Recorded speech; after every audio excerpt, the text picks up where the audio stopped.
Bueno, como estuvimos hablando hasta la clase pasada de estrategias pasivas de calefacción aprovechando la energía solar, lo que vamos a hacer a partir de hoy es hablar esta clase y la que viene de cuáles son las estrategias que tenemos para verano, ¿sí? Para refrigerar en verano. Siempre hablando de estrategias pasivas, o sea, estrategias que utilizan prácticamente nada de energía convencional para funcionar, ¿sí? En el caso de la calefacción, habíamos dicho que la principal fuente de energía para calefaccionar los edificios era la energía del sol, era nuestra fuente caliente, digamos, nuestra fuente de energía. Y habíamos dicho también que si teníamos buen recurso solar era fácil aprovechar esa radiación solar. En el caso de la refrigeración es mucho más complicado poder aprovechar las fuentes frías en este caso, para refrigerar. La refrigeración siempre es más complicada de obtener que la calefacción. Nosotros vamos a ver una serie de estrategias pasivas para refrigerar los edificios, ¿sí? Que son las que están, no son todas, pero sí las más importantes. En la clase de hoy vamos a ver un poquitito de cómo usar la masa térmica para refrescar, así como la clase pasada habíamos visto cómo se la usaba para calefaccionar. Y vamos a centrarnos principalmente en la ventilación natural. Y la clase que viene vamos a ver los otros temas relacionados con el enfriamiento, que son enfriamiento radiante, intercambiadores tierra-aire, enfriamiento evaporativo y uso de plantas, ¿sí? Como les decía, la clase de hoy es una clase que es bien interesante para ustedes, que tienen un buen potencial de refrescamiento en las zonas en donde viven. Así que cualquier duda me pueden ir parando y preguntando. Bueno, ¿qué pasa con cuando yo tengo, siempre hablemos de viviendas, ¿no es cierto? Pero yo digo vivienda, pero después puede ser otro tipo de edificios como escuelas o shopping o lo que fuere. Pero uso la palabra esa para restringirnos, digamos, para imaginarnos de qué estamos hablando. Cuando nosotros queremos refrigerar un espacio, o sea, bajarle la temperatura interior para alcanzar esa temperatura de confort en la que hemos hablado en las clases pasadas, ¿sí? Necesitamos hacer dos cosas. La primera es tratar de que todo lo que sea calor no ingrese dentro del espacio. Eso es minimizar las ganancias de calor, ¿sí? ¿Qué significa minimizar las ganancias de calor? Significa, por ejemplo, colocar aleros en las ventanas para sombrear las áreas vidriadas, significa utilizar otro tipo de elementos de sombreado, podría ser, por ejemplo, árboles o vegetación o fachadas verdes que bloqueen la radiación solar. También podríamos utilizar las estrategias tecnológicas, como los vidrios especiales de los que hablamos en alguna clase anterior, que funcionan como espejo de calor y entonces no dejan ingresar la energía radiante del exterior. Podemos usar vidrios dobles, que ya sabemos que aumentan la resistencia térmica de los vidriados y entonces no dejan pasar el calor como un vidrio simple en tanta magnitud, ¿sí? Podemos utilizar todos los recursos de aislación en la envolvente para proteger ese espacio interior del efecto del calor en el exterior. Entonces, todas estas estrategias que están aquí en rojo son estrategias que me ayudan a minimizar las ganancias de calor. Y es muy importante que se las use, digamos, siempre en forma integrada con las que voy a mencionar ahora. Por ejemplo, yo puedo diseñar un hermoso sistema de ventilación natural, pero si yo tengo una vivienda en la cual la superficie vidriada es muy grande y tengo muchas ganancias de calor, no va a ser suficiente la ventilación natural para extraer toda esa ganancia de calor que yo estoy ingresando por los vidriados. Entonces, tienen que ir juntas las dos cosas. Si yo al vidriado lo sombreo de alguna manera, entonces estoy ayudando a que esa ventilación natural funcione mejor, ¿sí? Entonces, por eso digo, siempre van juntos. Acá, por ejemplo, no está todo el tema, que también hemos hablado, de los colores de las fachadas. Recuerdan que las fachadas absorben calor de acuerdo a la absortancia solar que tiene en su lado exterior. Entonces habíamos hablado de las pinturas de colores claros que absorben menos. Bueno, todas esas cosas van juntas en el diseño. Entonces, una vez que yo he podido minimizar al máximo posible el calor que entra, ahora queda otro problema, que es extraer el calor residual o el calor que queda dentro del ambiente, que proviene tanto de lo que ingresa de afuera como de las mismas fuentes internas de la vivienda, por la presencia de las personas, por la cocción de alimentos, por el uso de equipamiento, etc. ¿Sí? Son todas fuentes de calor que yo de alguna manera voy a tener que ir extrayendo. ¿Y cómo se extrae el calor? Se extrae, obviamente estoy hablando, no estoy hablando de los aire acondicionados, ¿no es cierto? Que ese es el último recurso. Nosotros estamos buscando estrategias que me permitan minimizar el consumo de aire acondicionado. Entonces, esas estrategias están íntimamente ligadas a lo que nosotros llamamos las fuentes frías. Las fuentes frías son fuentes en las cuales yo puedo, digamos, no se dice físicamente extraer frío, ¿sí? Porque no corresponde, pero sí lo que decimos es que es un lugar en donde yo puedo meter todo ese calor de la vivienda, ¿sí? Y obtener a cambio una reducción de la temperatura interior. ¿Cuáles son las fuentes frías que nosotros tenemos a nivel del ambiente o del medio ambiente? Principalmente son tres, ¿sí? Una es el cielo nocturno. El cielo nocturno es no es una superficie, digamos, pero sí es una fuente que está a una temperatura muy baja, prácticamente al cero absoluto, ¿sí? Si estuviéramos en el espacio exterior, con la atmósfera es un poquito más, pero puede funcionar como fuente fría. Entonces hay una serie de estrategias que están relacionadas con cómo se puede perder calor a través de un intercambio radiativo con el cielo, ¿sí? La segunda fuente fría es el aire exterior. Siempre que el aire exterior tenga la temperatura lo suficientemente baja como para que la pueda usar de fuente fría, ¿sí? Entonces hay una serie de estrategias relacionadas con el aire exterior. Y la tercera es la misma tierra, que vamos a ver que tiene una temperatura que en verano es, a cierta profundidad, es menor que la temperatura del aire exterior. Entonces yo también la puedo usar como fuente fría, ¿sí? Entonces, de acuerdo a la fuente que yo utilice, voy a tener estas estrategias que están aquí en naranja, por ejemplo, el cielo nocturno, enfriamiento radiante. Si utilizo el aire exterior, tenemos la ventilación natural, la masa térmica y el enfriamiento evaporativo, y si usamos la tierra, tenemos distintos tipos de intercambio con el suelo, como son los intercambiadores horizontales, los verticales, que se llaman pozos canadienses, o las casas que están semienterradas, ¿sí? Entonces, en la clase de hoy nosotros vamos a mirar principalmente estas dos estrategias, y vamos a dejar todas las otras para la clase siguiente.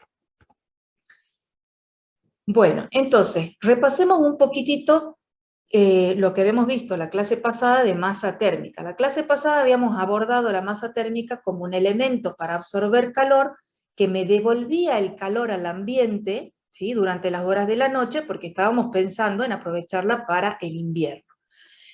En el caso del verano, la masa térmica funciona de la misma manera. Siempre va a estar absorbiendo el calor durante el día, ¿no? Por ejemplo, en este caso, el calor se puede absorber tanto proveniente de las personas que están dentro de la vivienda, como el proveniente de las áreas vidriadas por ventanas. En este caso, fíjense, está puesto a propósito el tema del alero, porque se supone que en verano tratamos de que el sol no incida directamente sobre el piso de los espacios interiores, ¿sí? Entonces buscamos la manera de minimizar esa ganancia. Entonces, sin embargo, vamos a seguir teniendo ganancias internas dentro de este espacio, que si tenemos masa térmica suficiente, podemos llegar a absorber en la masa térmica. Y, como ya hemos hablado, para eliminar o para quitar ese calor de la masa térmica durante la noche, nosotros vamos a tener que extraerlo de alguna manera, ¿sí? Y la manera más común es utilizar la ventilación nocturna. Como dije, siempre y cuando las condiciones del aire me permitan esa ventilación nocturna, ¿sí? Entonces, la masa térmica es muy interesante para utilizar como fuente de refrigeración, siempre que el salto térmico entre la temperatura durante el día y la temperatura durante la noche sea de por lo menos 10 grados centígrados de diferencia, ¿sí? Ese es el potencial que nosotros necesitamos para que la ventilación y la masa térmica funcionen para refrigerar. Si yo no tengo esos 10 grados de diferencia, lo que puede pasar es que la masa térmica no termine evacuando el calor que absorbió durante el día y entonces quede con un calor remanente que a lo largo de varios días se va acumulando y finalmente termina calentándome el espacio interior, o sea que termina siendo totalmente contraproducente, ¿sí? Entonces, fíjense que la masa térmica está íntimamente relacionada con la ventilación nocturna, por eso es que los vemos hoy en la misma clase, ¿sí? Entonces, para quienes estén interesados en este tema, hay un manual en español que es muy interesante, que tiene cuestiones de diseño de masa térmica, que es el manual de aplicación de la inercia térmica, que es de libre disponibilidad y que aquí está el link.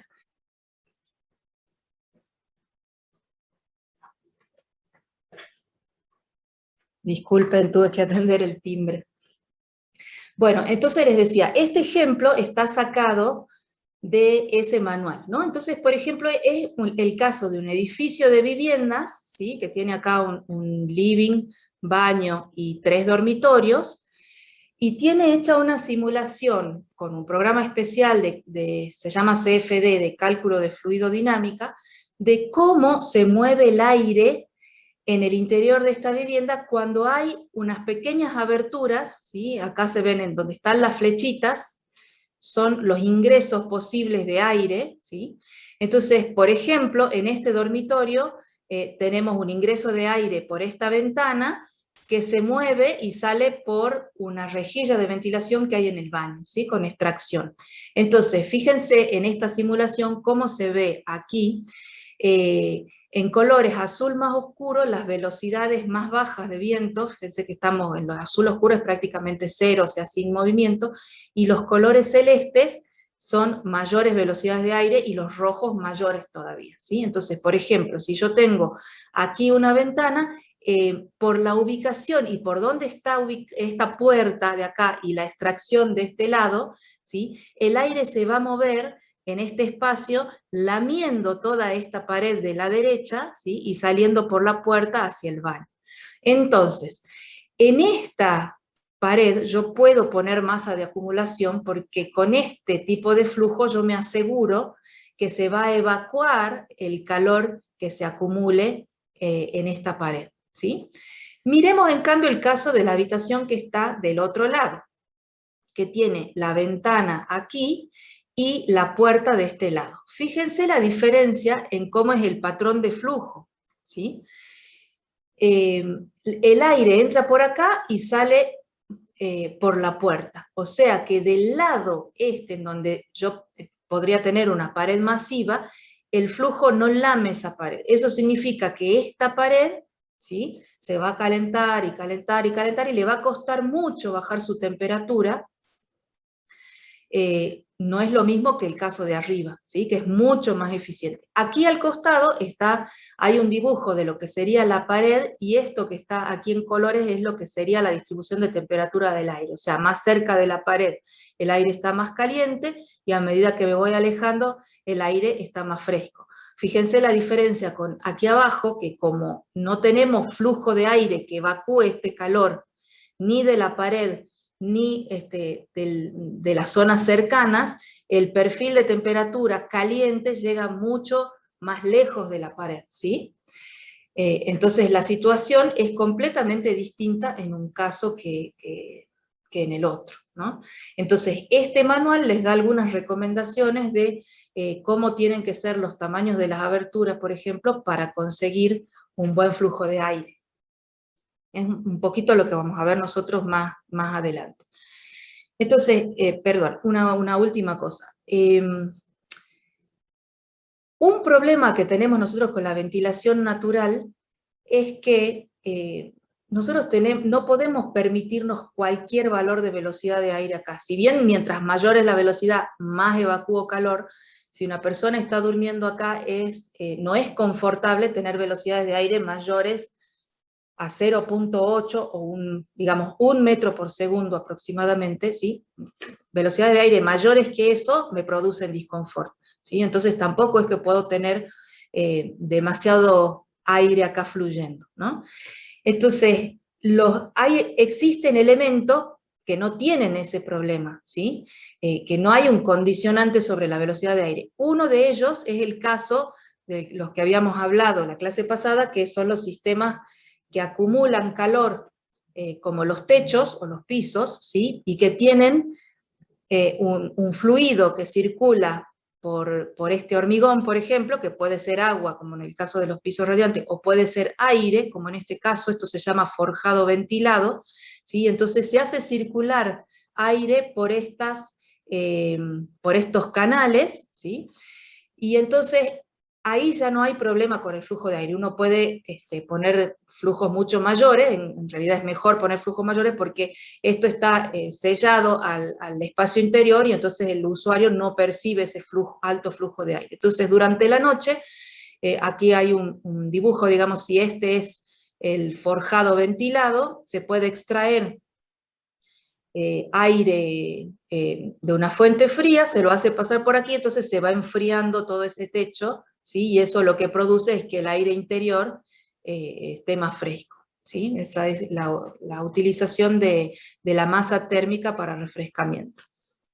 Silvana, Sí, no, escucho. que no llegué a entender el dibujo de la derecha, la parte derecha del dibujo. Sí, ¿qué ¿esto? es eso? Sí, que tiene forma como de arcos. Sí, esto es un corte de lo que sería un techo, ¿sí? Que tiene esto con forma de arco, forma rara acá es la forma que tiene, digamos, el forjado comercial que se vende en España, por eso tiene esta forma, ¿sí? Y acá en donde está la zona gris son huecos, digamos. Esto es como un corte y el aire circularía en sentido perpendicular a la pantalla.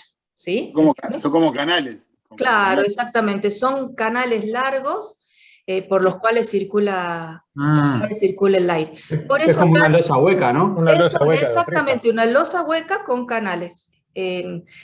Uno puede, ¿sí? Uno puede hacerle circular aire, pero también podría hacer una losa de hormigón con un circuito de agua, por ejemplo, ¿sí? Sería lo mismo, el agua va enfriando la losa. En Las este viejas losas caso, radiantes. ¿cómo? Como las viejas losas radiantes que eran Claro, por masa de exactamente. hormigón. Claro, exactamente. Lo que hay dibujado aquí es bueno, esto porque es de departamento a departamento. Por ejemplo, acá este es el cerámico del departamento de arriba, ¿sí? Y esto amarillo es puede ser una aislación térmica, ¿no? Para aislar del piso de arriba. Pero lo que está aquí en colores es la distribución de temperatura. Fíjense que en rojo, o sea, esto es un techo, ¿no? La parte de abajo está más caliente porque eso es lo que estuvo en contacto con el ambiente absorbiendo todo el tiempo el calor, ¿sí? Y entonces lo que yo pretendo es a esto enfriarlo durante la noche. Fíjense que arriba quedó un poco más fresco, pero yo lo que necesito es evacuar el calor de la parte de abajo.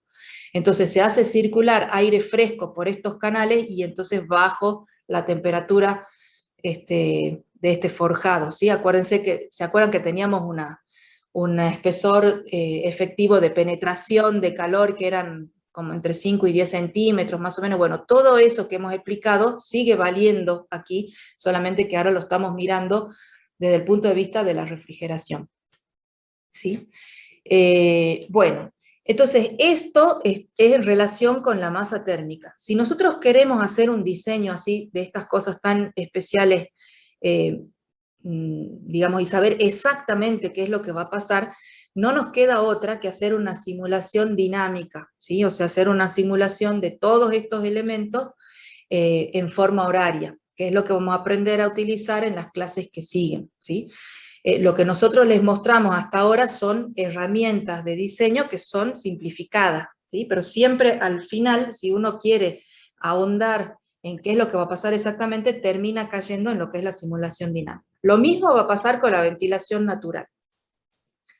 Bueno, entonces, por ejemplo, Giboni, que es uno de los grandes padres de lo que es la arquitectura bioclimática, hizo estudios en Israel sobre cómo utilizar la masa térmica, ¿sí? El clima de Israel es un clima que tiene saltos térmicos muy importantes entre el día y la noche, entonces es apto para usar la masa térmica para refrigeración.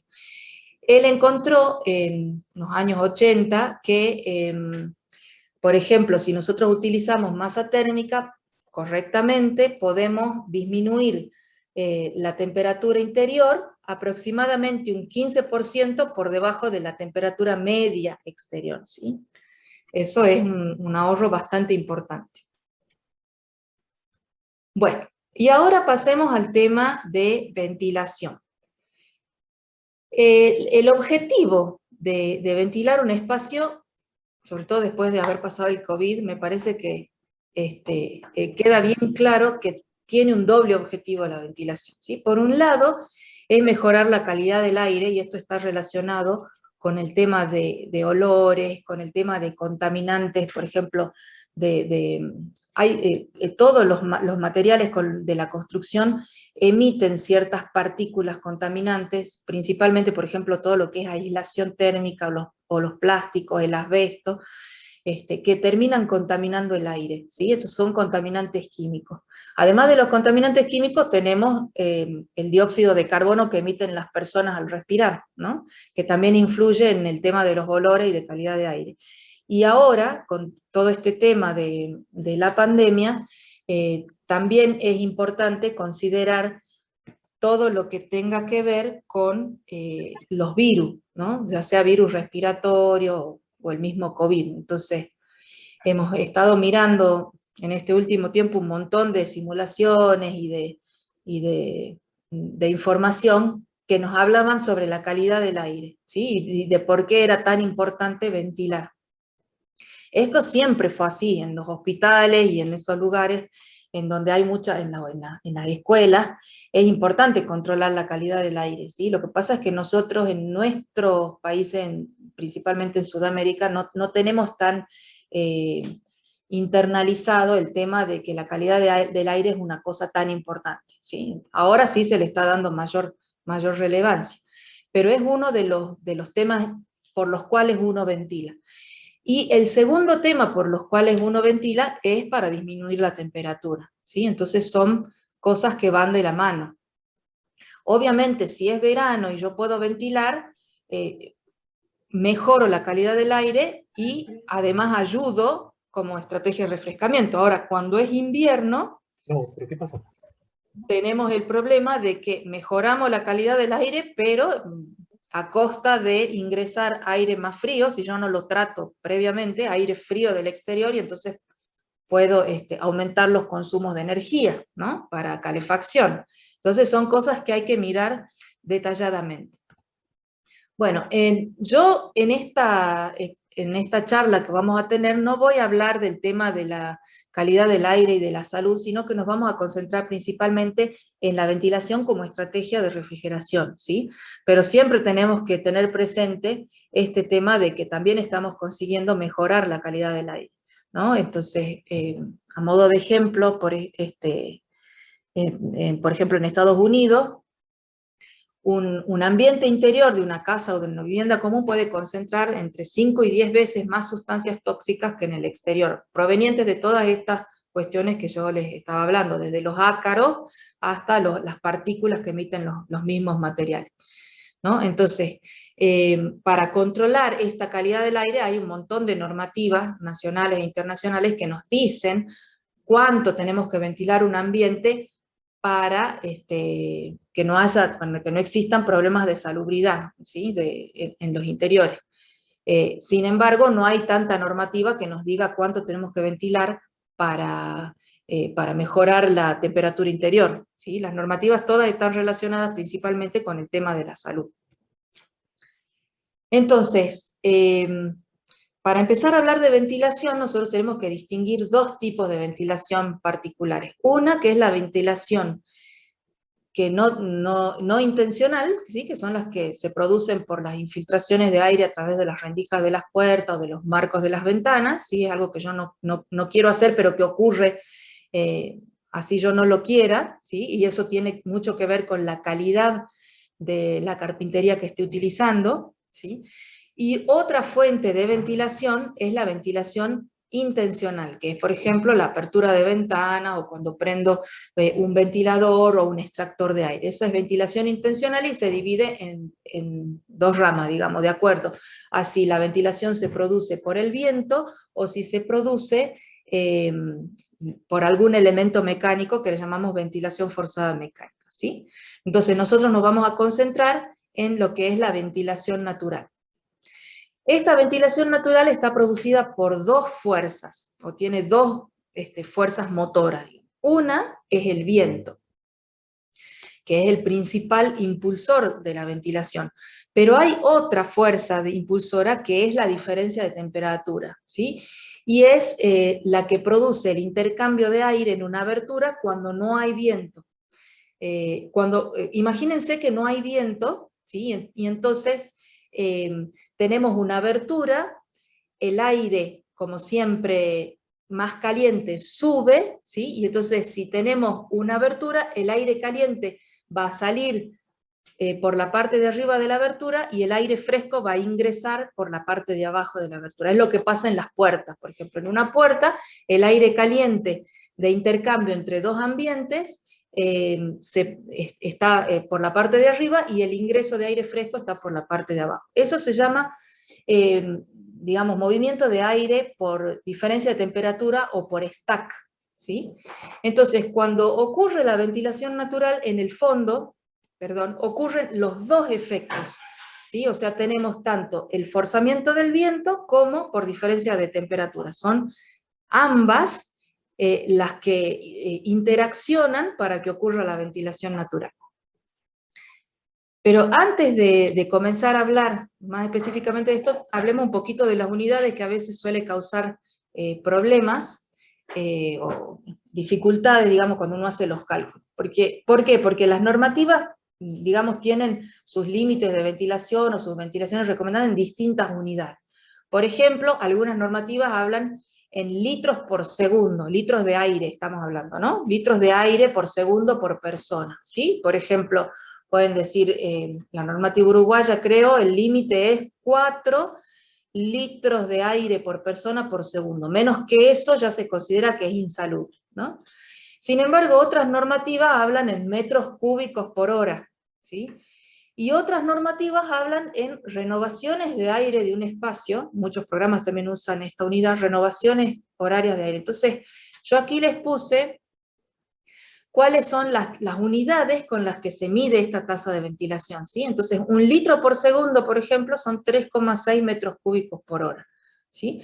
Estas son unidades que no dependen del volumen o del espacio físico que yo esté ventilando, ¿sí? Sin embargo, muchas veces se habla de las renovaciones de aire por hora. Entonces, una renovación de aire, por ejemplo, significa que al espacio interior, una vez por hora, todo el aire del espacio interior se renueva por aire exterior, ¿sí? Eso sería una renovación de aire por hora. Para que ustedes se den una idea, en invierno nosotros tenemos, cuando tenemos todo cerrado y con las infiltraciones, digamos, bien cuidadas, podemos tener media renovación de aire por hora, ¿sí? En cambio, en verano, si tenemos todo abierto, podemos tener 25 o 30 renovaciones de aire por hora en un determinado espacio, ¿sí? Ahora, para pasar de esta unidad anterior que estábamos hablando a las renovaciones por hora, ahí sí ya influye el volumen del espacio con el que yo esté trabajando. O sea, no es lo mismo una renovación por aire por hora de un espacio, no sé, pequeñito, un baño, a una renovación por aire por hora de un espacio grande, ¿sí? Como podría ser un living, van a tener, es distinto, digamos, ¿no? Entonces, por eso es que acá aparece 3,6 dividido el volumen del espacio, ¿no? Entonces, de uno a otro puedo pasar con esta relación. Por ejemplo,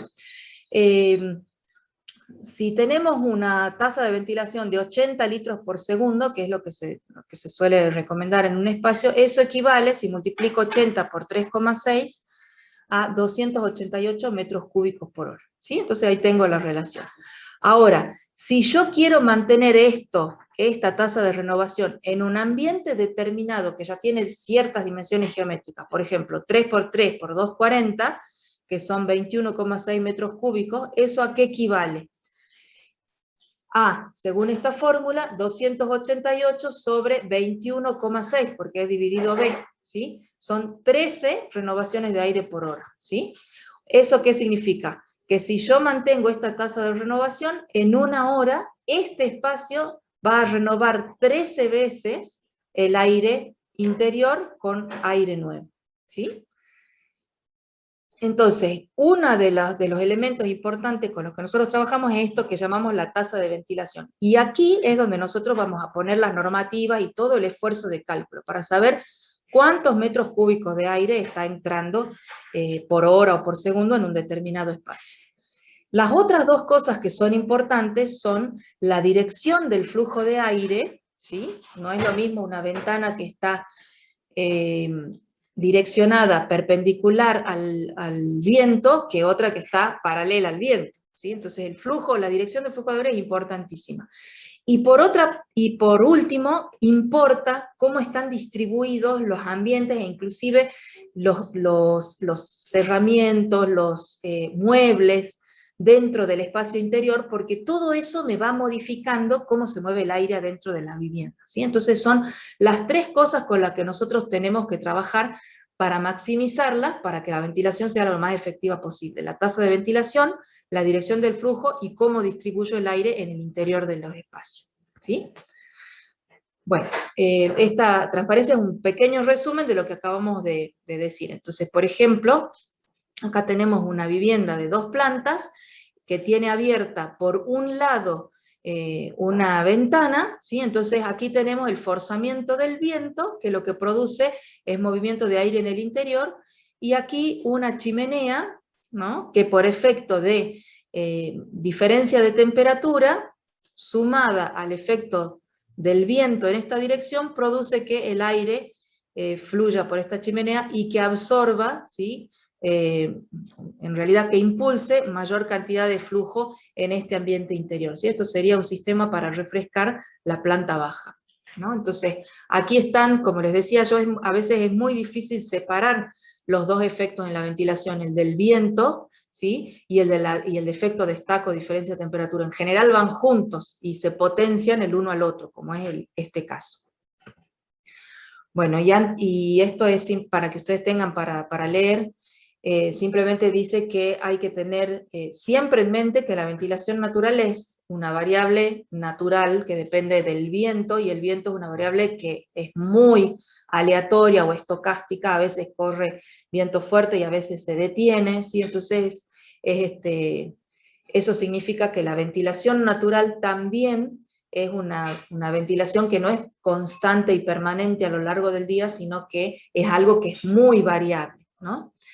Entonces, hay muchas cosas que pueden afectar a la ventilación natural. Una de ellas es este comportamiento del viento, y la otra es el mismo usuario, ¿no? Porque uno a veces puede diseñar un edificio para que se ventile naturalmente y el usuario percibe frío, o cierra las ventanas porque hay polvo, o cierra una puerta, por ejemplo, que no debía, y entonces corta la ventilación dentro de la vivienda y todo el diseño se va al diablo, ¿no? Entonces son consideraciones importantes para hacer.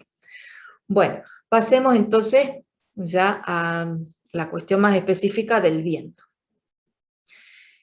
Esto que tienen dibujado aquí es cómo se comporta el viento. Empecemos por este de la derecha, que es más, el más sencillo. Digamos, esto sería el viento cuando no hay en el entorno ninguna obstrucción que, valga la redundancia, que lo obstruya, ¿no? Por ejemplo, podría ser el caso de un aeropuerto, por ejemplo, o de la costa, ¿sí? ¿Qué pasa con el perfil de viento? Cerca de la superficie de la Tierra o sobre la superficie del suelo, la velocidad de viento es 0, ¿sí? A medida que va subiendo en metros, digamos, con altura, el viento empieza a aumentar, ¿sí? Empieza a aumentar. Hay una zona en donde aumenta bastante rápidamente la velocidad, ¿sí? La velocidad se mide con digamos, con la distancia que hay entre el eje vertical y donde termina la línea, ¿sí? Entonces por acá tiene esta velocidad, aquí un poco más, ¿sí?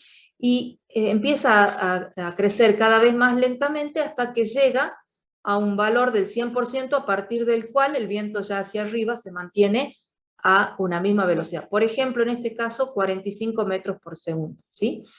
¿Qué significa esto? Yo a esta altura tengo 45 metros por segundo, pero más abajo de la atmósfera va bajando 45, 43, 40, 38, 20, etcétera, ¿sí? Hasta que llego a la superficie de la Tierra donde tengo 0 metros por segundo, ¿sí?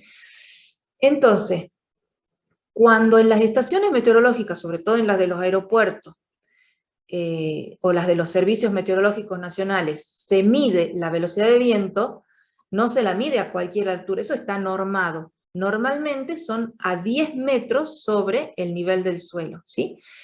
Entonces, a esa velocidad se mide el viento. Sin embargo, nosotros, a esa velocidad, si la queremos mirar al nivel de una vivienda, digamos 2 metros sobre el suelo, esa velocidad que está midiendo el servicio meteorológico a nivel de la vivienda va a ser más baja, no va a ser lo que me dice el servicio meteorológico, sino un poco más bajo. Por esta curva que tenemos acá, ¿sí? Que me modifica el perfil de viento. Entonces, de acuerdo a la rugosidad del terreno, fíjense que si avanzamos así hacia la izquierda, tenemos una zona que es rural, digamos, pero que ya tiene viviendas, ¿sí? Viviendas de un piso, y aquí ya tenemos una gran ciudad, con obstáculos para el viento que pueden llegar, no sé, a los 130 o 140 metros, como serían los edificios de rascacielos altos, ¿sí? Entonces, ¿qué pasa con el perfil de viento a medida que el suelo va teniendo obstáculos de mayor altura? Se va modificando este perfil. Fíjense que acá era chatito, ¿sí? Y que yo el 100% de la velocidad lo tenía a esta altura, que si yo prolongo por esta línea más o menos son unos 300 metros de altura, ¿sí? A 300 metros por encima del suelo ya tengo el 100% de velocidad. A medida que empiezo a tener obstáculos, ese 100% de velocidad empieza a subir más hacia arriba. Esto se llama la capa límite, ¿sí? del perfil. Esa capa límite sube, por ejemplo, aquí a 400 metros y cuando tengo edificios muy altos, a 500 metros, ¿sí? Entonces, ¿en qué me modifica eso? Me modifica mucho, porque fíjense cuál es la velocidad de viento que yo voy a tener digamos, a alturas bajas aquí, ¿sí? Velocidades bajas de viento, acá velocidades más altas y acá velocidades más altas. O sea, mientras más a la intemperie o menos obstáculos tenga el viento, mayor va a ser su velocidad al nivel de una casa común, ¿sí? Una casa en el campo sin ninguna obstrucción va a tener velocidades de viento mayores que una casa ubicada en una zona urbana, ¿sí? ¿Se entiende? Bueno, entonces, ¿cómo hago para relacionar yo esas dos alturas? Hay ecuaciones que son un poco más complicadas que estas. Yo aquí les puse una que es simplificada, ¿sí? Pero es para que ustedes tengan una idea. La velocidad de viento a 2 metros es más o menos 0.75 de la velocidad medida a 10 metros de altura, ¿sí? Esta sería la velocidad medida por la estación meteorológica de un aeropuerto, la multiplico por 0.75 y eso sería aproximadamente la velocidad a 2 metros, ¿sí? Esto, como les digo, es una ecuación simplificada. Después, si ustedes quieren mirar, porque les interesa ecuaciones con mayor nivel de detalle, ahí en la bibliografía que yo les dejo está la expresión general que depende de la altura a la que yo esté trabajando y de la rugosidad del terreno, ¿sí? La rugosidad del terreno se mide con esta variable que está acá, alfa, que fíjense que va subiendo 0,14, 0,28, 0,4. ¿Sí? Entonces hay tablitas que le dicen, para zona urbana tiene que usar tal alfa, ¿sí? Y entonces le da la ecuación para hacer el cálculo más exacto. Entonces, esta escala, por ejemplo, es para tener una idea nosotros de, por ejemplo, si ustedes le dicen el viento tiene 5 metros por segundo, y bueno, y eso es mucho, es poco, me sirve, no me sirve, ¿sí? Entonces se hacen estas escalas de rangos de intensidad, ¿sí? Entonces acá está la velocidad en metros por segundo, y acá está cómo se percibe el viento, ¿no? Entonces, por ejemplo, un viento en calma significa que la velocidad es menor a 0.6 metros por segundo. El viento débil de 0.6 a 2. Un viento más fuerte, que ya es moderado, de 2.1 a 6 metros por segundo. Algo fuerte de 6.1 a 12, ¿sí? Y así sigue hasta el huracán, ¿no? Entonces, por ejemplo, yo para mostrarles a ustedes qué es lo que pasa con Montevideo, tomé el archivo de datos climáticos, el EPW que utilizamos siempre. Este es la herramienta de View, con la cual veíamos, ¿se acuerdan? Los valores horarios de temperatura, de radiación, y esta vez tomé la variable tiempo, viento.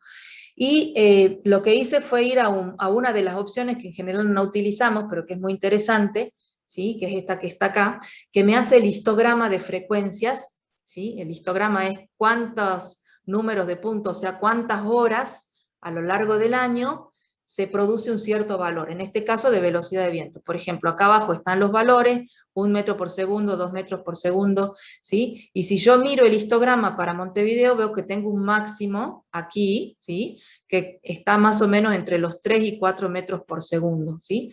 De acuerdo a la tablita que yo les había dicho, les había mostrado antes, 3 a 4 metros por segundo estamos hablando de un viento moderado, ¿sí? Que va más o menos de 2 a 6. Por eso yo acá lo dibujé en naranja. De 2 hasta 6 son vientos moderados, y de 6 a 12 son vientos algo fuertes, ¿sí? Entonces ustedes en Montevideo a lo largo del año tienen distribuciones de vientos moderados a algo fuertes, porque tienen un buen potencial de ventilación, ¿sí? Este análisis yo lo hice para todo el año, pero si ustedes quisieran podrían hacerlo mensual, mes por mes, ¿no es cierto?, para ver por mes cuáles son las distribuciones de los perfiles de viento, si ustedes quisieran, ¿no? Y entonces, esto que yo hablé aquí es la velocidad de viento en el aeropuerto. Ahora, así como les decía que el perfil de viento dentro de la zona urbana se modifica, ¿sí? En realidad es mucho más complejo que eso, que es lo que yo les muestro con estas imágenes que están acá. El viento, cuando se encuentra con un obstáculo, esto puede ser un edificio, ¿sí? Lo rodea, ¿no es cierto?, y genera, si el viento viene de la parte de arriba, una zona que se llama de alta presión. Si yo pusiera algo acá, si yo me pusiera acá, sentiría como que el viento me empuja contra el edificio, ¿sí? O sea, genera un empuje en esta zona, y justamente del lado contrario, ¿sí?, en esta zona amarilla, genera una zona de baja presión, ¿sí? Si yo pusiera una pluma, por ejemplo, acá, y la alargara aquí, esa pluma se me iría en esta dirección, ¿sí? Produce un efecto de succión en el edificio, ¿sí? Uno puede decir, bueno, pero esto no se percibe tanto, pero en realidad cuando tengo en los entornos urbanos edificios altos, esto se percibe bastante, ¿no? Acá, por ejemplo, a la derecha hay una simulación hecha con esta técnica de CFD que les comentaba, de qué es lo que pasa con el viento, simplemente con el viento que viene por esta zona, por esta avenida, para no confundir con todo el resto, y qué pasa cuando se encuentra con este edificio en altura, ¿no? Entonces, como el viento viene por acá, la mayor parte pasa por acá, pero hay una parte que rodea el edificio y genera todo esto que está acá, estos rulos que están acá, que son turbulencias, ¿sí? Y esas turbulencias, fíjense que no son solamente a nivel del piso, sino que también ascienden hasta cierta altura y ahí bajan, ¿sí? Todo esto no se puede saber a priori, ni existe, digamos, una manera de saberlo más que cualitativamente, como se los estoy explicando, hasta tanto no se haga una simulación detallada en la cual se incluyen todos los edificios de la vuelta, ¿sí?, además del edificio que yo estoy estudiando. También hay maneras de saberlo con medidas experimentales que se hacen en túneles de viento, en donde se hacen maquetas o del edificio o del entorno, el edificio y su entorno, y se lo ponen dentro de un gran tubo, que a veces puede tener hasta el tamaño de una persona, o pueden ser más pequeñitos, entonces se los hace a escala, ¿sí? Y se mira el flujo, se mira, digamos, tiene un gran ventilador que lo que hace es proporcionar flujo en la dirección del conducto, y entonces puedo mirar con líneas de humo, o bien poniendo distintos tipos de sensores de presión sobre el edificio, puedo mirar qué es lo que pasa en el edificio. Son las dos herramientas que existen para mirar esto de la ventilación. Pero cualitativamente nosotros podemos sacar muchas cosas interesantes, como por ejemplo esto que tenemos acá, que si el viento viene de frente, ¿sí?, va a rodear el edificio. Acá hay, por ejemplo, una simulación, el viento viene de frente, ¿sí? Y esto es un corte ahora vertical, ¿no? Entonces, el viento que viene por arriba pasa prácticamente sin modificar su dirección ni su velocidad, pero el viento que incide sobre el edificio, fíjense, no sé si alcanzan a ver que se parte en dos partes, una que va para arriba y una que va para abajo. Lo mismo pasa acá con las flechitas. Fíjense que acá, de acá para arriba, el viento va hacia arriba, y de aquí para acá el viento va hacia abajo, ¿no? O sea, cuando el viento incide en un edificio, las 2/3 partes más o menos del edificio, ahí es donde se produce el cambio de dirección, ¿sí? Entonces en el tercio superior el viento va hacia arriba, mientras que en los 2/3 inferiores el viento va hacia abajo, ¿sí? Y ese mismo movimiento del viento produce acá este efecto de succión que yo les decía, ¿sí? Succión porque el viento va hacia la derecha es el empuje, hacia la izquierda es la succión, ¿sí? Entonces produce acá un vórtice, acá se ve el vórtice, ¿sí? Y acá se lo ve clarito con las direcciones de viento. O sea, si yo me paro acá, voy a percibir un movimiento de viento distinto a que si me paro de este lado, ¿no? Entonces, cualitativamente, lo que pasa es esto que ya hemos hablado, de la presión positiva del lado del viento y la presión negativa o succión del otro lado, ¿sí? Y esto es, bueno, si lo veo de costado, son las dos cosas que hemos visto, ¿no? Y acá está lo que les decía, que aproximadamente a los 2/3 de altura se produce ese lugar en donde el viento, la dirección del viento cambia para arriba o para abajo. Por ejemplo, los edificios con esta altura, con alturas como los que estamos viendo acá, modifican, ¿sí?, enormemente la distribución de velocidades y lo que llamamos el microclima urbano. O sea, no solamente las velocidades, también modifican, tienen todo el tema de sombras y tienen todo el tema de radiación solar, ¿no? Entonces, sobre todo los que son edificios altos, lo que producen son estas modificaciones de viento, ¿no? Entonces, por ejemplo, lo que se hace es colocar árboles en la parte de abajo para evitar esas corrientes tan fuertes de aire que pueden producir estos edificios. Y lo que les quería mostrar, porque me parece que no se los había mostrado la vez pasada, es este edificio que está acá, que es el Walkie Talkie de Londres. Fíjense la forma que tiene, ¿no? Es un poco cóncava. Además de modificar el viento, que es lo que estamos viendo, también produce un efecto de lupa, ¿sí?, de la radiación solar. Este día de la foto está un día nublado, pero en los días soleados esto funciona como un gran concentrador solar, y entonces lo que produce es concentrar la radiación en una zona determinada de la calle, y provoca tremendos problemas a la gente, digamos. Fue un caso muy comentado. Un caso muy comentado, ¿no? Esto dura un ratito, un minutito, pero yo se los quería mostrar porque es un caso típico de... El arquitecto es uruguayo. Sí, el arquitecto es uruguayo, y no es la primera vez que le pasa, es la segunda vez, pero se los quería mostrar porque es bien interesante. ¿Están escuchando el audio o no escuchan el audio? No. Entonces, esperen un momentito que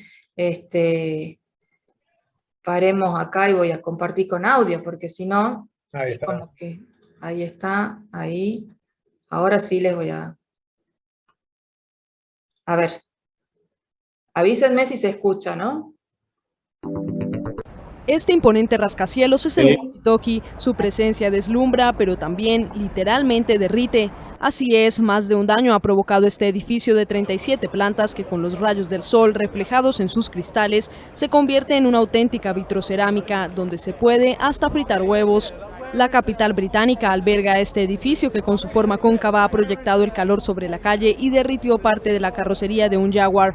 Su dueño lo dejó aquí 2 horas y a la vuelta lo encontró con el espejo retrovisor, los paneles y parte de la capota completamente fundidos. Y es que en las horas de la tarde en ese lugar se superan los 50 grados Celsius. La concentración de luz solar del edificio hizo arder incluso la alfombra de una peluquería de la zona y también ha dañado las baldosas de los alrededores.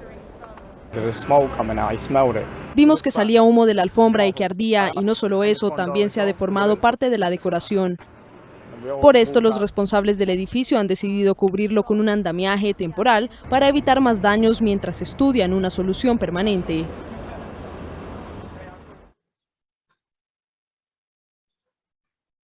Sí, es un tema, digamos, bien interesante. Entonces,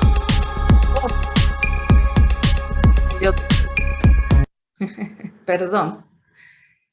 Es un tema bien interesante cómo se modifica el microclima urbano de acuerdo a cómo es, digamos, la forma del edificio. Obviamente que cuando uno trabaja con estos edificios ya que tienen este nivel de complejidad, lo que se hace son simulaciones no solo del edificio en sí mismo, sino también a nivel urbano, del viento, del microclima y de esas cosas, para que este tipo de cosas no sucedan, ¿no? Las herramientas están hoy por hoy ahora disponibles para abordar estos edificios complejos.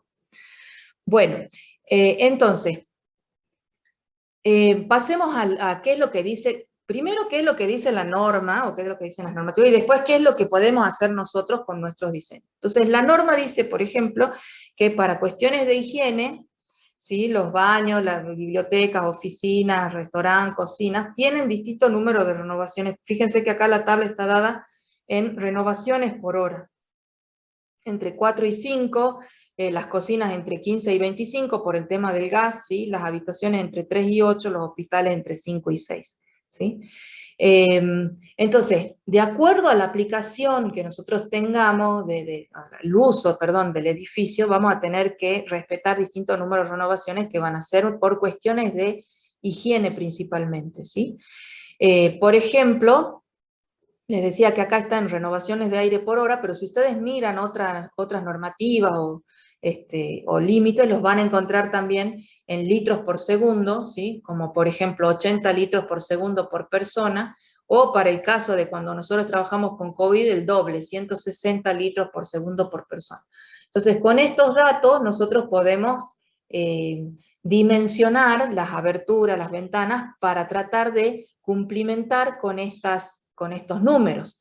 Ahora, si con la ventilación natural, la velocidad de viento, las condiciones exteriores no me permiten llegar a estos valores, entonces ahí sí voy a tener que recurrir a una ventilación mecánica, una extracción mecánica de aire, ¿no?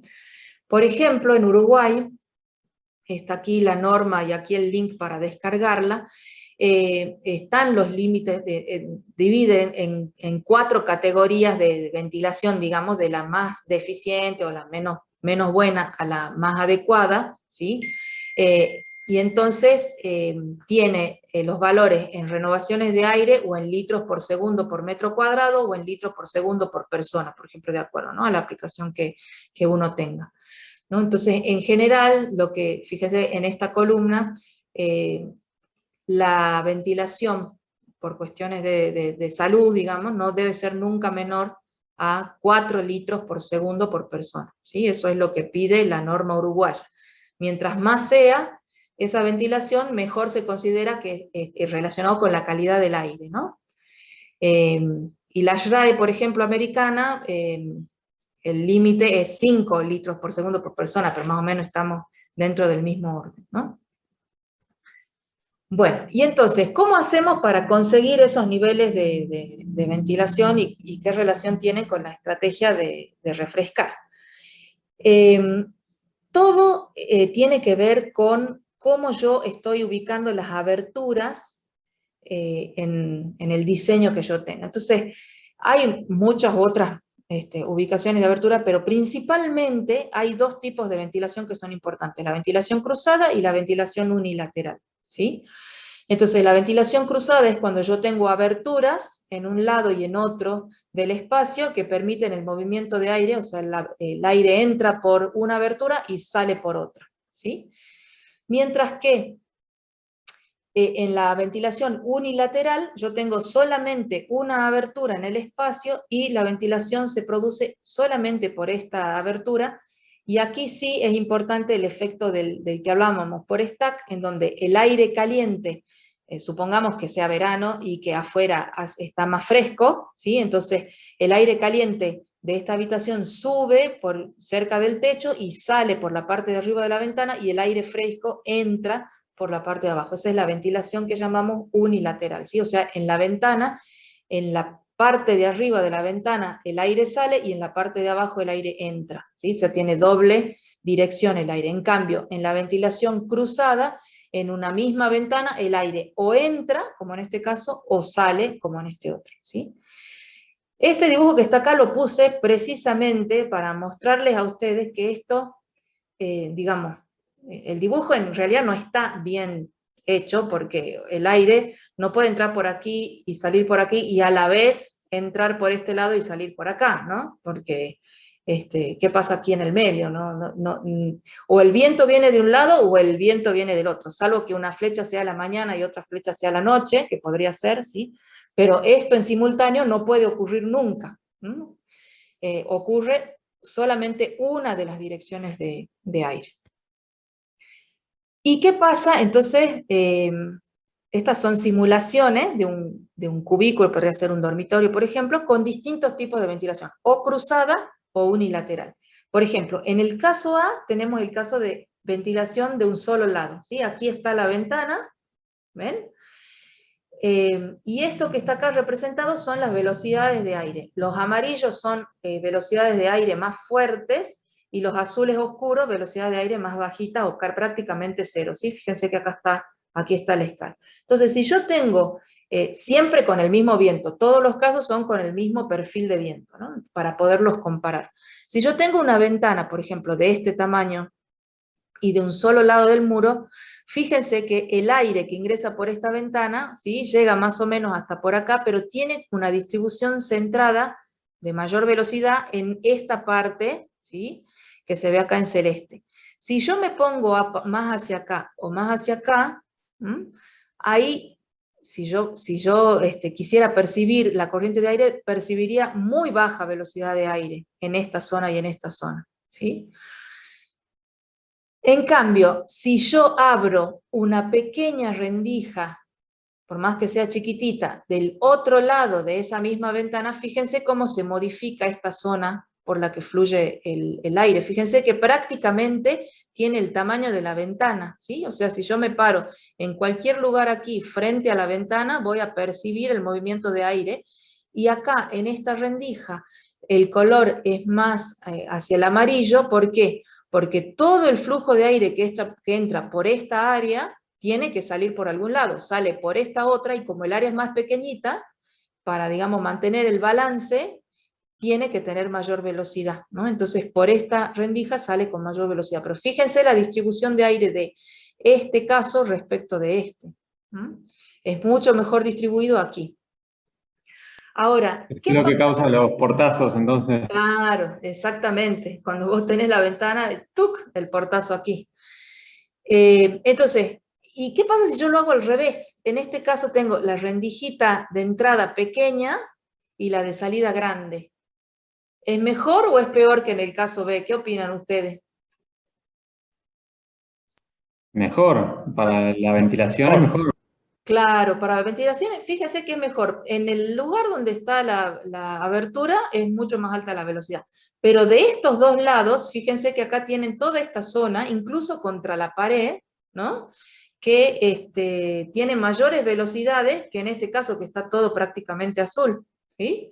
Entonces, cuando uno tiene ventilación cruzada, porque esto es ventilación cruzada, es más eficiente que la abertura por donde ingresa el viento sea pequeña y la de salida sea grande, que al revés. ¿sí? Que si el viento viene de acá y yo pongo una abertura grande y una salida pequeña, ¿no? Entonces esto es una cosa bien importante cuando uno hace el diseño, la abertura, la relación de área entre la abertura de entrada y la de salida es una cosa que modifica el flujo. Es mejor una abertura de entrada más chica y una abertura de salida más grande. Aparte, el flujo más rápido va a estar más frío.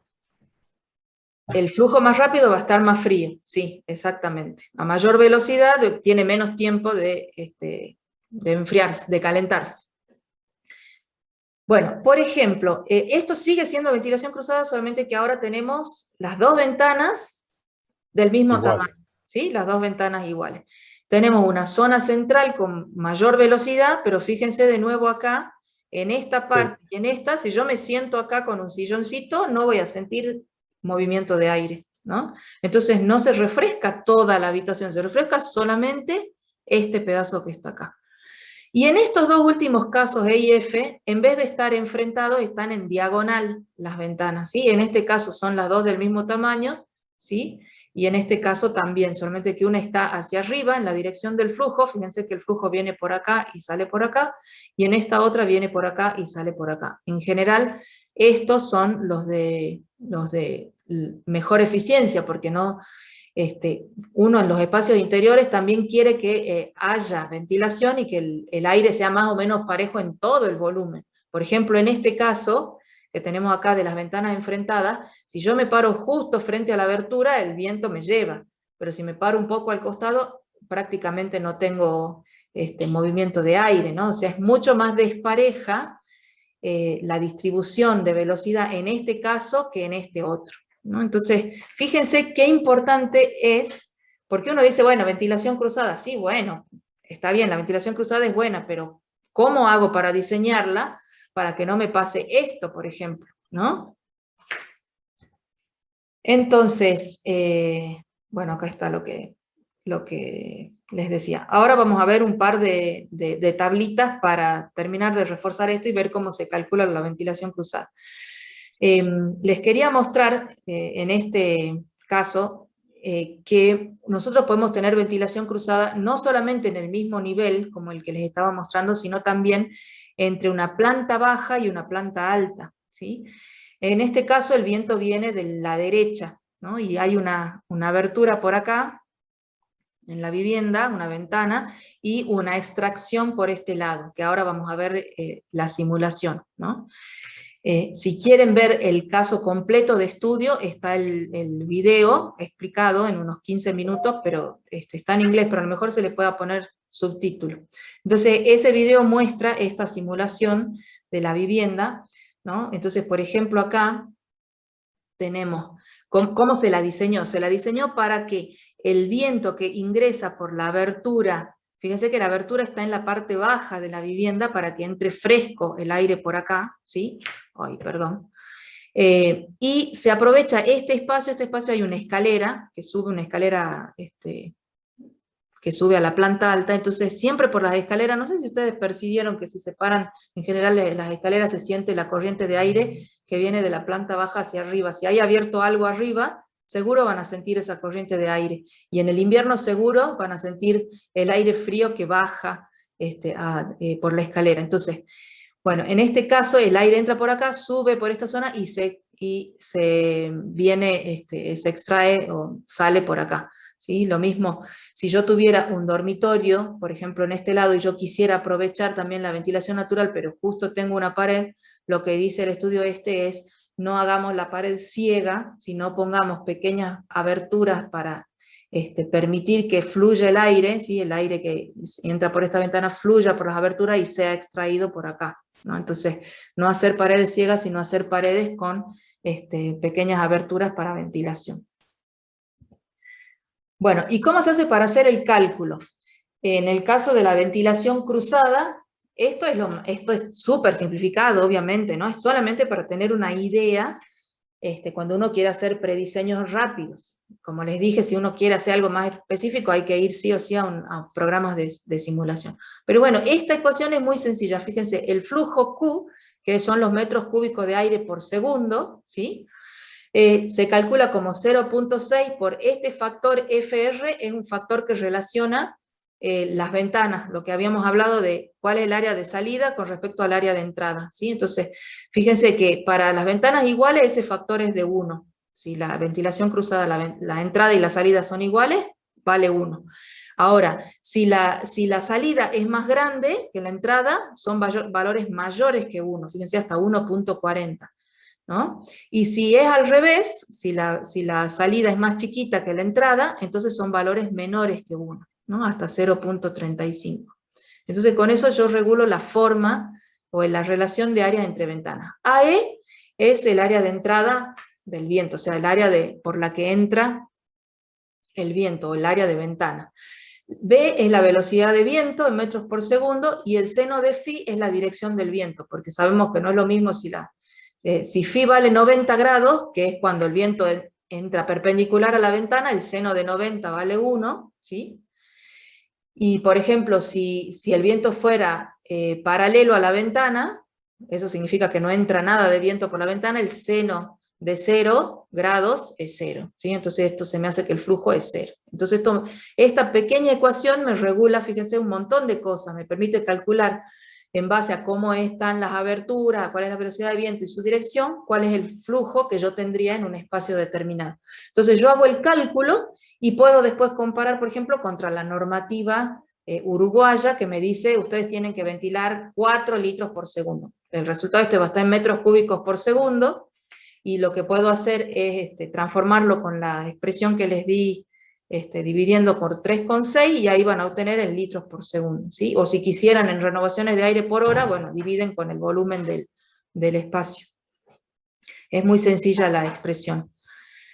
Y después hay una regla de dedos, que se las menciono porque la van a ver bastante en manuales de diseño y en internet, que dice que para que la ventilación cruzada esté optimizada, no se puede poner cualquier largo del espacio, sino que el largo como máximo tiene que ser 5 veces la altura de piso a techo, ¿sí? Más largo que eso es como que no funcionaría, ¿sí? Sin embargo, esta relación tan cualitativa no me dice, fíjense que no menciona nada de cómo tiene que ser la relación entre la abertura de entrada y la abertura de salida, que es una de las cosas más importantes, ¿no? Así que bueno. ¿Y qué pasa cuando tengo una sola ventana? Entonces, si tengo una sola ventana, que es este caso que yo les decía, lo que sucede es que el aire caliente sube, ¿sí? Y sale por la parte de arriba, y eso produce un efecto de succión que succiona el aire fresco, ¿sí? Y el aire fresco se mueve por la parte de abajo de la habitación. Este sistema de ventilación unilateral es menos eficiente que el de ventilación cruzada, ¿no? Y la ecuación que lo rige, también aproximada, es de este tipo. El caudal en metros cúbicos por segundo, o la tasa de ventilación, es 0.025, este número ya me tiene que llamar la atención, fíjense que es un número muy chiquitito, multiplicado por el área de la ventana de entrada y multiplicado por la velocidad de viento, ¿sí? Me falta el seno de phi acá, para la dirección. Entonces, por ejemplo, hagamos un cálculo, antes del cálculo, la regla de dedos para este caso. Cuando tenemos ventilación de un solo lado, ¿sí? Con una sola abertura o con 2 aberturas, dice que la relación máxima que tiene que haber entre la profundidad del espacio y la altura del techo es 1,5, ¿sí? Mientras que si tengo 2 aberturas, se puede extender hasta 2,5, ¿sí? ¿Por qué es eso? ¿Por qué no son los 5 de la ventilación cruzada que tenemos aquí al final? Porque en este caso el movimiento de aire en general no llega a alcanzar todo el volumen del espacio, ¿sí? Sino que es más chiquitito, más acotado, digamos, en su movimiento. Entonces yo no puedo tener algo, por ejemplo, de estas dimensiones con una sola ventana, porque el efecto de la ventilación va a llegar hasta una cierta profundidad, ¿sí? Y desde ahí hacia atrás no va a haber efecto de ventilación, entonces no puede ser tan largo como este. El único caso en que yo lo puedo alargar de esta forma es porque tengo una ventana del otro lado que me produce la ventilación cruzada, ¿no? Entonces veamos aquí un ejemplo, ¿no? Dice, supongamos que tenemos una ventana de 1 metro por 1,30 m, una ventana no tan grande, de área de entrada, y una similar a la salida, con viento de 2,3 metros por segundo. Esto lo saqué, digamos, calculando de acuerdo a la velocidad de viento que ustedes tienen en Montevideo y multiplicando por 0,75 más o menos, ¿sí? Sería una velocidad urbana de 2,3 metros por segundo, perpendicular a la ventana, ¿sí? O sea, como si estuviéramos aprovechando al máximo la dirección del viento. Entonces, calcular el flujo. Entonces, aplico la ecuación esta que tenemos acá, 0,6, el factor FR es 1, porque las dos ventanas son iguales, el área de entrada es la ventana de 1 por 1,30, o sea que es 1,30, la velocidad es 2,30 metros por segundo y seno de 90. ¿Sí? Cuando hago este cálculo me da 1,8 metros cúbicos por hora.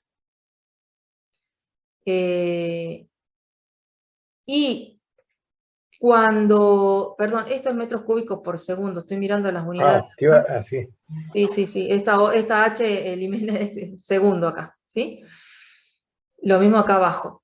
Y si yo, en vez de tener las dos ventanas, tuviera una sola, ¿sí? Entonces la ecuación es esta que teníamos acá. Fíjense la diferencia. Casi 100 veces más, sí, casi 100 veces menos. Casi 100 veces menos entre una y otra, ¿no? Entonces, la ventilación de un solo lado es, ¿qué es lo que puedo hacer yo para mejorarla? Fíjense que no tengo mucho para hacer. Tengo que tener una ventana grande, ¿sí? Sumado a una buena velocidad de viento de ese lado, ¿no? Son los dos factores si yo voy a poner una ventana de un solo lado. En el caso de la ventana con ventilación cruzada, puedo jugar un poco más con las áreas de entrada y salida, ¿no? Entonces puedo poner, por ejemplo, ventanas corredizas, y entonces el mismo usuario va a poder ir regulando el área de entrada o el área de salida hasta que se obtiene la velocidad de aire que uno pretende, ¿no? Sí, y esos valores además para una ventana corrediza, por ejemplo, serían la mitad, ¿no? Que eso.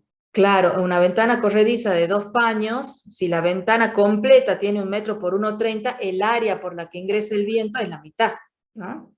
En cambio, una ventana de abrir, ahí sí vos podrías tener el área completa, ¿no?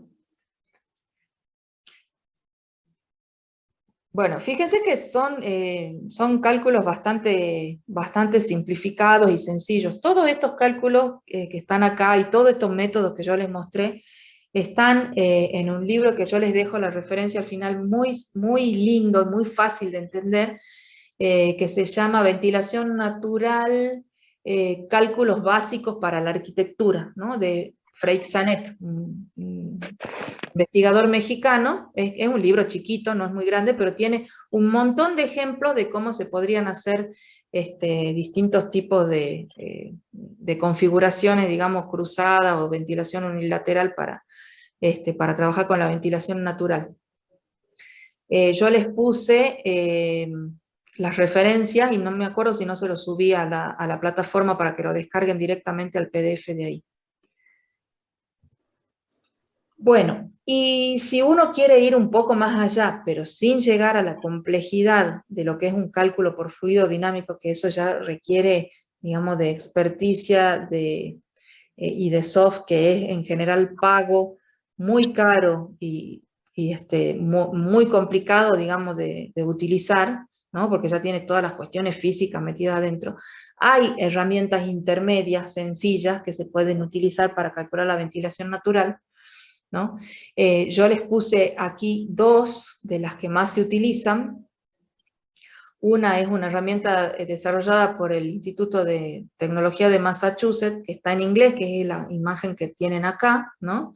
Que se puede descargar gratuitamente de esta página, ¿sí? Y entonces lo que hace el programa es utilizar el mismo archivo climático EPW con el que ustedes vienen trabajando tanto. Bueno, ese mismo archivo sirve de insumo para este programa. Uno le ingresa ahí, puede elegir el mes de análisis, o puede elegir analizar todo el año, analizar por hora, analizar por día, ¿sí? Con ese archivo climático. Y después define cómo es la configuración del edificio, si es ventilación cruzada, o es ventilación por un lado, o es ventilación con efecto chimenea. Uno va eligiendo así de una plantillita las formas, define los tamaños de las aberturas, y después al final hace clic en este botón de calcular, y él les hace el cálculo de cuáles son las renovaciones horarias, o sea, hora por hora, cuál es el nivel de ventilación que hay dentro del espacio que ustedes, con el que estén trabajando. Es bien interesante este programa. Y después, si no se llevan bien con el inglés, está este otro programa, OptiVent, que es un software que está en español, un software chileno que es muy interesante y que utiliza toda los cálculos desarrollados por ASHRAE, que son los mismos, digamos, de este programa, ¿no? Y que son de la Universidad de Bio Bio, y que también es de descarga libre, tiene su manual en inglés, y ahí explica, también eligen el tipo de ventilación, el edificio, y les hace el cálculo de cuál es el caudal de ventilación, ¿no? Los dos programas son interesantes y son una herramienta, digamos, más sofisticada que las dos ecuaciones simplificadas que yo les mostré antes. Entonces, si ustedes tuvieran un caso en el que realmente quieren aplicar la ventilación natural con un poco más de profundidad, pueden usar esos soft para calcular las renovaciones horarias de aire. Y con esos soft, con esos resultados que calculen con el soft, después van a poder meterlos en un cálculo, por ejemplo, detallado, de simulación detallado, que les puede llegar a pedir que le digan cuáles son las renovaciones horarias hora por hora en el edificio. Y ustedes van a decir, ¿yo de dónde saco ese dato? Bueno, ustedes pueden hacer un precálculo de cómo sería la ventilación con todos estos soft que les estoy mostrando ahora, ¿sí? Bueno, y otro tema interesante que yo no voy a ahondar porque ya se nos va muy, muy larga la clase y yo quiero terminar un ratito antes hoy, es el tema de cómo cambió todo este tema de ventilar con el problema de la pandemia. Yo les seleccioné aquí algunos documentos interesantes, ¿no? Algunos con videos de cómo se mueve el tema del COVID. Esto sí es más complicado para simular, porque ahí ya estamos hablando de un virus que está suspendido en el aire, y entonces ahí se habla por ejemplo, de valores que se llaman tiempo, es como si fuera el tiempo de permanencia o el tiempo de vida, digamos, del aire, ¿no? Y eso significa, por ejemplo, si es 15 minutos, significa que si alguien emite un virus por la boca, por ejemplo, está 15 minutos hasta que la ventilación se lo lleve, por ejemplo, ¿no? Entonces habla de todas estas cuestiones que es muy probable que de ahora en más empiecen a ser cada vez más importantes, ¿no? Entonces por eso les dejé aquí esta serie de bibliografía. Bueno, y después tenemos hemos hablado de la ventilación por viento.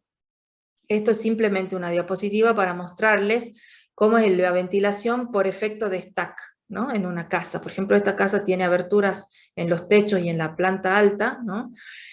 Acá estamos suponiendo que hay muy poquito viento, o sea, estamos tratando de mirar solamente el efecto de que el aire frío se calienta y termina saliendo en invierno por las aberturas, ¿no? Entonces, esto significa en el invierno una pérdida de calor de la vivienda, ¿no? A través si tenemos posibilidad de que el aire salga, ¿no? Por estas aberturas.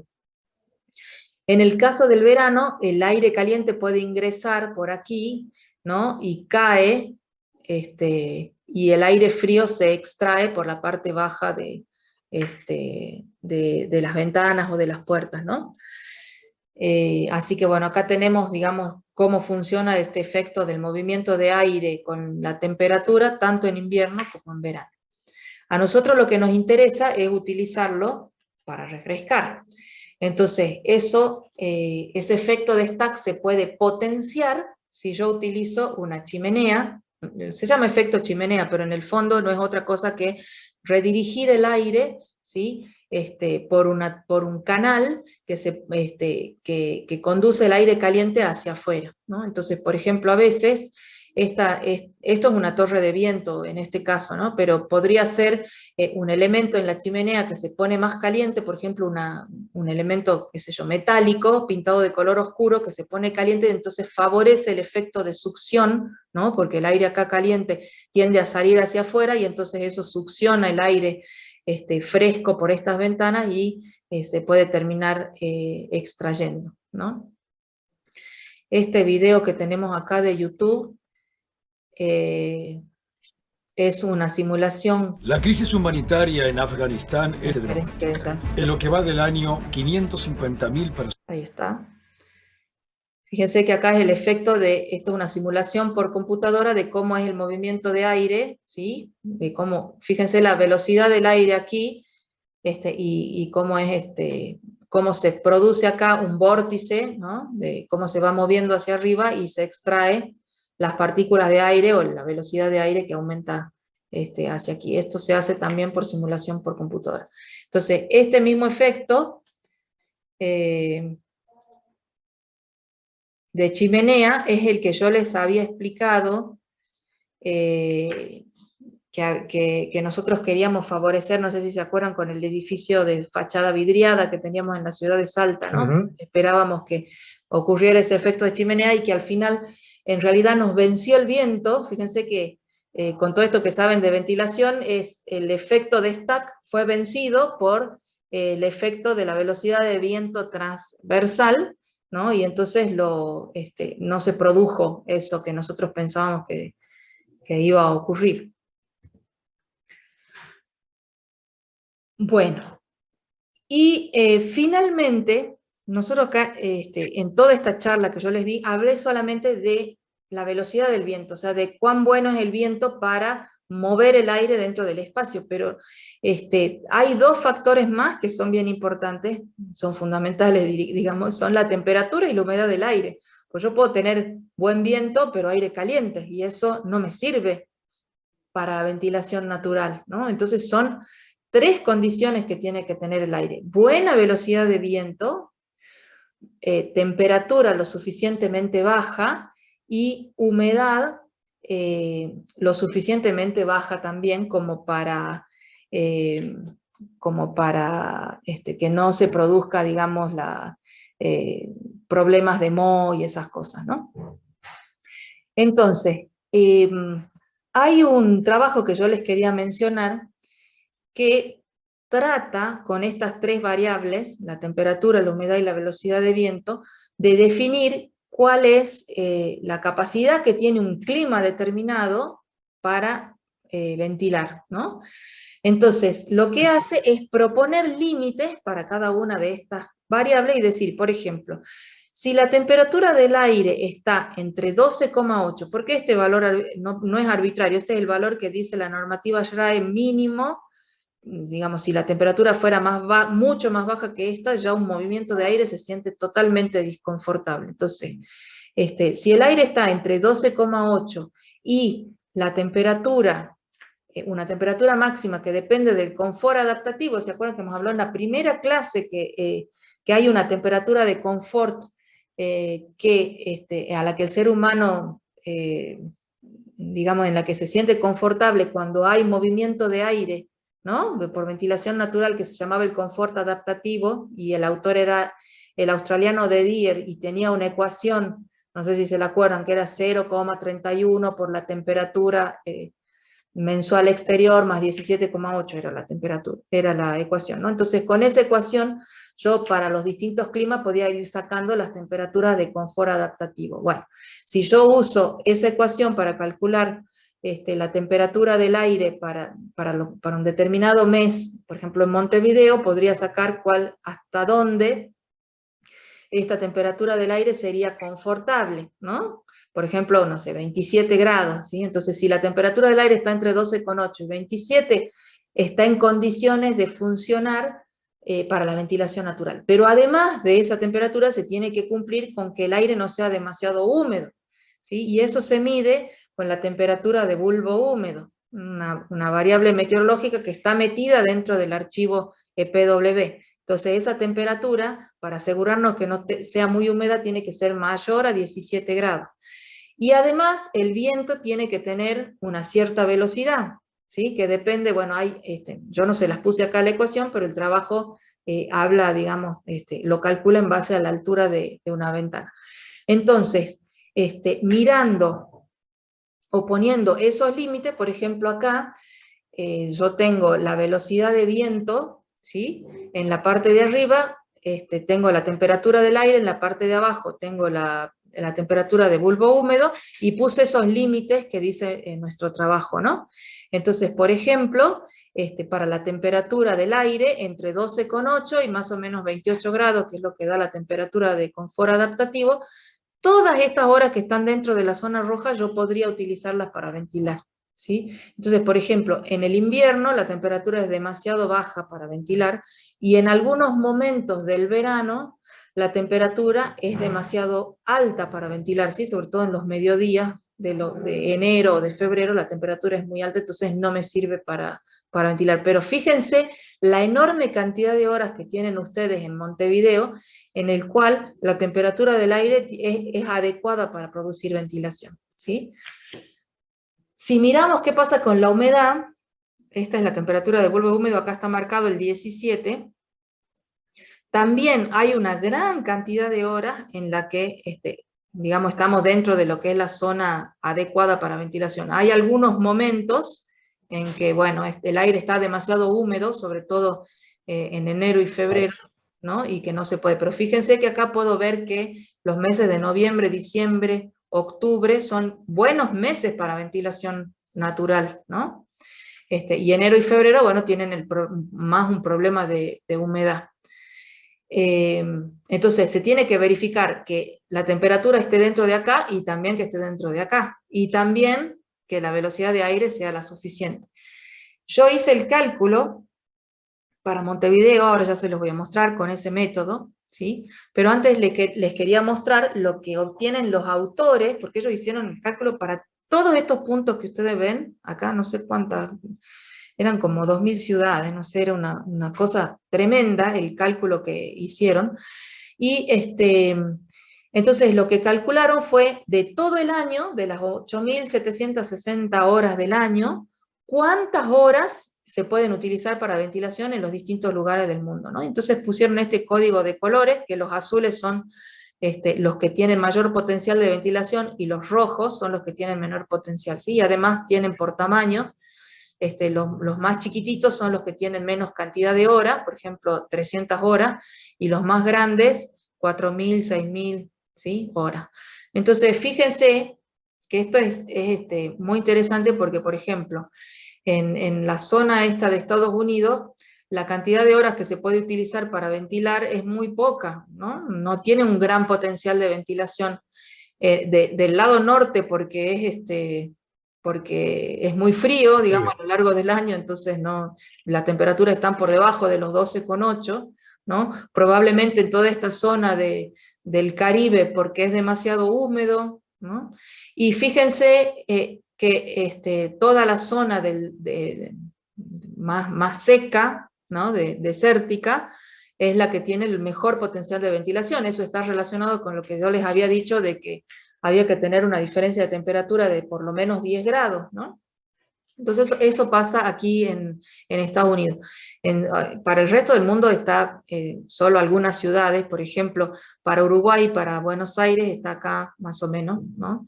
En 4.000 horas por año. Fíjense que de 8.700 horas, 4.000 horas, como la mitad de las horas del año se puede utilizar para hacer ventilación, ¿no? Hay zonas en Brasil que tienen puntos rojos, ¿sí? Eso porque deben ser zonas muy húmedas, ¿no? Hay lugares, por ejemplo, en España, en general en el sur de Europa, el potencial de ventilación es mejor que en el norte de Europa. Mediterráneo. Claro, zona mediterránea, en clima seco, con muchas amplitudes térmicas acá en el sur de España, y los climas muy húmedos, como son estos de acá, Filipinas, los costeros de acá, son climas que no tienen tanto potencial de ventilación. Y Australia sí, fíjense, Australia es más bien seco, entonces tiene buen potencial. Me pareció interesante porque no había encontrado, digamos, en otros lugares un mapa así distribuido de qué era lo que pasaba, y entonces yo tomé el archivo EPW de Montevideo, hice el cálculo de acuerdo al método, y me salió para Montevideo 4.000 y pico de horas, 4.700 horas más o menos de ventilación, ¿sí? Hice el estudio y también lo dividí por meses para ver qué era lo que pasaba, acá hasta 4.560 horas, ¿no? O sea, el 52% de las horas del año se puede aprovechar para ventilación natural. Y después me concentré en los meses más calurosos, noviembre, diciembre, enero y febrero, y acá se nota, digamos, clarito que noviembre y diciembre son los meses que tienen mayor cantidad de horas disponibles para ventilar. Fíjense, 76% de las horas, 64% en diciembre. Y enero es un mes con menor capacidad de ventilación, seguramente por las humedades relativas más altas. En febrero sube un poquito. Obviamente todo este cálculo está hecho, como siempre, con el año meteorológico típico, o sea, es algo típico del lugar, no corresponde a un año específico, sino que es algo como para tener idea de si yo voy a poder aprovechar o no esa estrategia de ventilación, ¿no? Entonces, fíjense qué interesante para Montevideo. Este cálculo, ustedes si quisieran hacerlo para otra zona, si quieren después les paso el Excel con el que lo hice, pero es bastante sencilla la manera de calcular, ¿no? Bueno, y para terminar, les dejo aquí, esto es un resumen de la normativa de ustedes, que está basada en la norma ISO, para los desempeño energético de edificios, ¿sí? En esta normativa que encontré que es del 2017, pero que estaba en revisión, creo que hasta octubre o diciembre del 2019, o sea que está bastante nuevita. No se la puede descargar, sino que hay que entrar directamente a este link que está acá, y ahí están las tablas y las especificaciones de cuál tiene que ser la ventilación para cada espacio, de cuáles son los valores límites, de cómo se hace el cálculo, y también hay algunas cuestiones interesantes de, por ejemplo, de temperaturas de confort, que en algún momento ustedes me habían preguntado. Ustedes tienen diferenciadas, no recuerdo si 3 o 4 temperaturas de confort relacionadas con esto del confort adaptativo, del que tanto hemos hablado, así que cuando ustedes miren la norma van a ver que todo les resulta bastante familiar, ¿no? También tiene cuestiones de iluminación, que nosotros no vamos a abordar, pero que está bien interesante. Bueno, y estas son las referencias, acá se las dejo porque están todos los libros y los soft, para que ustedes después los consulten.